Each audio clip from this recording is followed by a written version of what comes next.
N'hésitez pas à liker la vidéo pour nous encourager.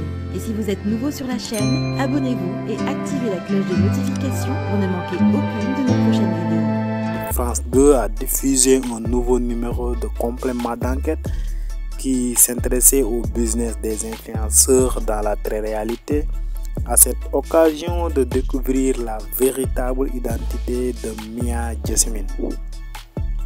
Bon, tout à coup, le journaliste insiste à voir également Magali Berda Piese.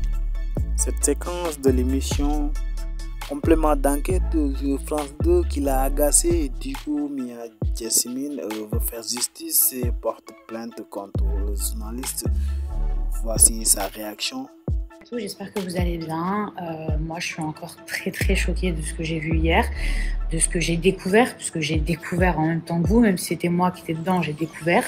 Alors, pourquoi je suis obligée de prendre la parole? Parce que je suis sous le choc. Quand je vous dis que je suis choquée, déjà, ça fait plusieurs jours que je me contenais quand j'ai découvert l'horreur du teaser, la manière dont les images elles avaient été montées, découpées, manipulées et même de me retrouver. Je vous explique dans un documentaire qui parle d'arnaque, de fric, de politique, alors que moi j'ai fait un reportage où je pensais 6 mois en arrière que c'était sur le métier d'influenceur, sur des success stories.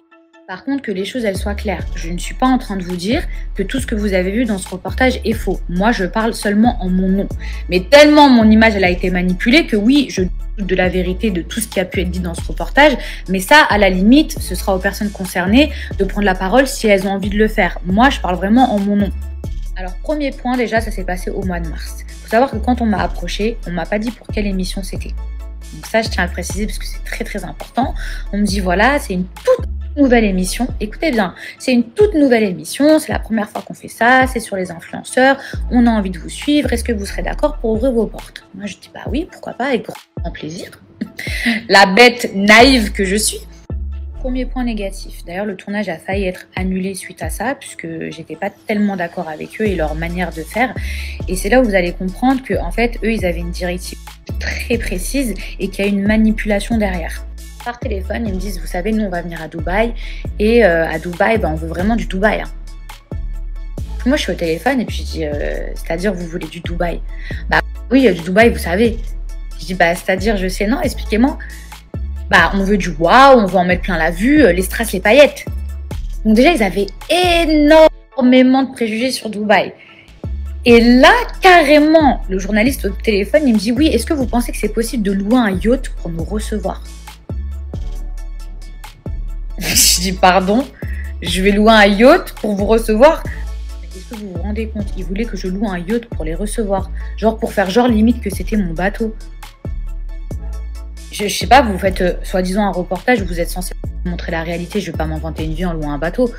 Voilà, très cash, je leur réponds, je leur dis, bah écoutez, certes, j'ai réussi ma vie, mais moi, j'ai une vie tout à fait normale, même si je suis à Dubaï, le matin, je promène mon chien, la plupart du temps, je cuisine ou je commande à manger, je vais de temps en temps au restaurant, mais si vous voulez une influenceuse qui vraiment en met plein la vue, etc., bah, je pense qu'il faut que vous choisissiez quelqu'un d'autre. Et quand ils ont vu que j'étais sceptique, ils m'ont dit « Non, mais Mila, t'inquiète pas, il n'y a pas de problème, on va te filmer dans ton quotidien. » Déjà, vous comprenez qu'ils avaient énormément d'a priori, mais qu'en plus de ça, si j'étais tombée dans le panneau, ils essayaient vraiment de me faire jouer un rôle que je n'étais pas. Finalement, moi, j'accepte de les recevoir naïvement. On passe une journée ensemble, on se revoit le lendemain, on parle des heures, je leur montre mon travail, je montre comment je fais un montage, on parle de plein de choses. Moi, j'insiste sur le fait que j'ai envie de parler d'associations auxquelles je me rends régulièrement, que c'est important, que ça me tient à cœur, que c'est pas parce qu'on vit à Dubaï qu'on est complètement déconnecté. Chose qui est absolument pas du tout ressortie dans ce reportage, qu'on soit clair, on est d'accord. Par le teaser, j'étais horrifiée, j'étais choquée. Déjà, qu'est-ce que je foutais là? Qu'est-ce que mon reportage faisait là? Et en plus de ça, la manière dont ils avaient manipulé, orienté, découpé. J'étais choquée, je les ai contactés, je leur ai dit, mais attendez, c'est une blague? Zéro réponse. Donc de là, j'ai envoyé un courrier par mes avocats, parce qu'il faut savoir une chose, c'est que moi, je n'ai rien signé, je n'ai donné aucun accord pour participer à cette émission. À partir du moment où moi, mon image, elle est sortie de son contexte, que je me retrouve dans un reportage où je suis même pas au courant, qui n'avait rien à voir, où j'ai été informée de rien, je suis dans mon droit. de demander de ne pas être dedans. Et pourtant, le mal était déjà fait, parce que je vous explique, j'ai été reprise de partout, il y a eu des articles de partout, on a fait des montages de moi de partout. Là, je n'ai aucune réponse. Je vois que mes messages, ils sont laissés en vue. En vue, il y a les deux petits traits bleus. Je n'ai aucune réponse. Je me dis, non mais attends, c'est abusé. Donc là, en fait, on est en train de prendre mon image, la voler, la coller à un truc qui n'a rien à voir. Genre, c'est trop grave. Et j'essaie quand même de me réconforter en me disant, écoute, de toute façon, tu sais ce que tu as répondu, surtout concernant Moula Shop, et on va y venir. Et je me dis, de toute façon, tu sais ce que tu as répondu. Un teaser, c'est peut-être fait pour cliquer. Et dans le teaser, vous voyez comment mon image, elle est manipulée. On dirait que je remets la faute sur Magali, que moi, j'ai fait de la contrefaçon. Enfin, c'est un truc de fou, le teaser.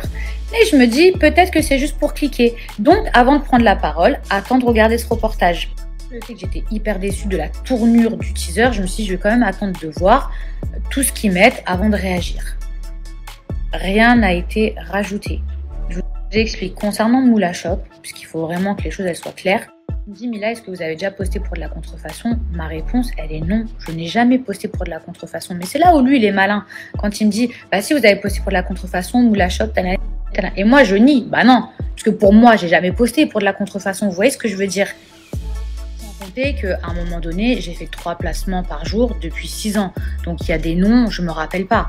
Mais je sais que j'ai jamais posté pour de la contrefaçon. Et quand il me met devant le fait, je me dis, ah oui, effectivement, j'ai déjà posté pour Moula Shop. Mais moi, je lui dis, mais attendez, mais moi, j'ai jamais posté pour de la contrefaçon. Et c'est vrai, je présente une chemise et des bottes. Et lui, il me montre des lunettes. Mais moi, en aucun cas, je montre des lunettes. Et vous savez, c'était quoi ma réponse dans la suite du reportage qui n'a jamais été montrée? Au lieu de dire, oui, c'est Magali.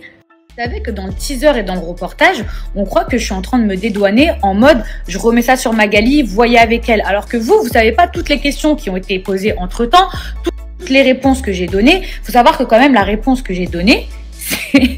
Non mais écoutez, vous allez être choqués. C'est que je dis non mais moi, j'ai jamais fait de la promo de contrefaçon. Maintenant, si le site décide de rajouter des fausses lunettes ou de la contrefaçon, ni moi ni Magali, on est responsable. Et c'est vrai, c'est la marque qui est responsable, c'est pas moi. Je n'ai jamais posté pour de la contrefaçon de lunettes. Je portais une chemise et vous le voyez bien, mais vous imaginez pourquoi ils essaient de me faire passer. Et quand je leur dis, bah, vous voyez avec Magali, c'est Magali qui m'a donné ce placement, on croit en fait que je me dédouane, alors que c'est Magali qui me donne mes placements, donc c'est logique de voir avec elle.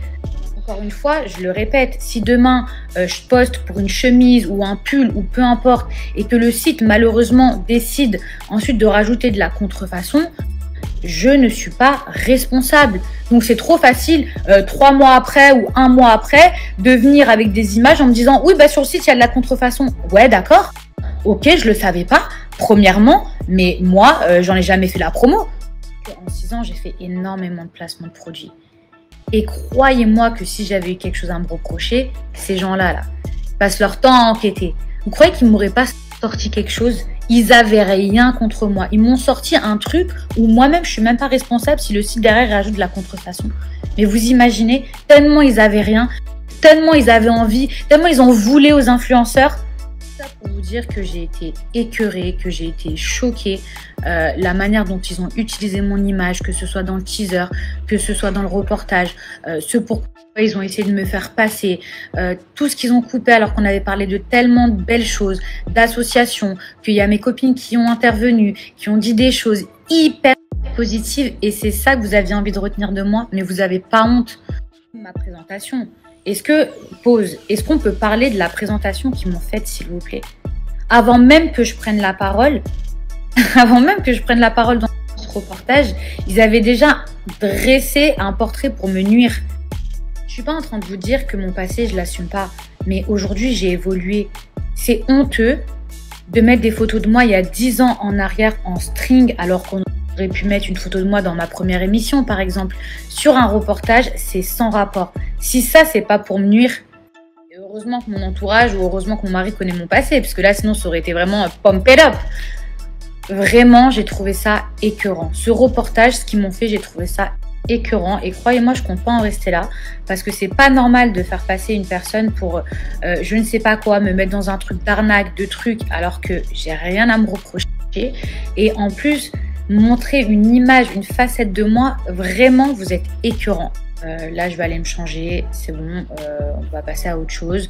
Mais clairement, les gens qui ont fait ce reportage, déjà par rapport à moi, c'était clairement à charge. Je parle même pas de l'animateur. Alors lui, c'est un gag. Lui, c'est le pompon. Bref, voilà, c'était super important pour moi de rétablir la vérité. Après avoir visionné cette vidéo, n'oubliez surtout pas d'abonner, activer la cloche de notification pour ne pas louper aucune de nos prochaines vidéos.